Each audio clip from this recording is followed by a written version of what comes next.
Chun fréamhthall de Eangach le Soilse chruthú, tosnig tan scoil mécód nua. Fá réad leis an mloch anstart, ach ban úsáid as an mloch forever le ceantan na bloc na loice, an bloc if then else. Táim chun úsáid a bhaint as sin chun an level solis ag titim ar an microbit a heiceáil.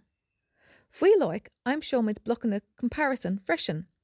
Taring mach ceannacha, chur bhór trú é, te go dtí input agus aimsigh an bloc light level, agus taring trasna é. Déanamid cínta má hitan an level solis faoi level ortha go lasan na LED na suas. Tá meach sé seo faoi isce agus é dorcha chiaach sé sin grón Eangach dahan san isce. Nuair lasan an solas, scanríonn sin na tuirtar mhara aon agus a lehéad agus cuiníonn sé sábháilte iad amach ón Eangach. Curmid fuaim leis seo freisin.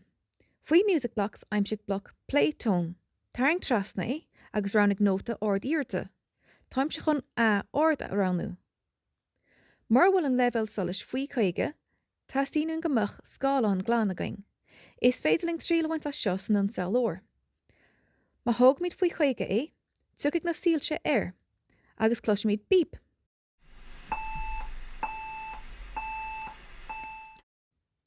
Iontach, is féidirling sin a chur le 4 microbit, agus trílehaint as an fréamhthall.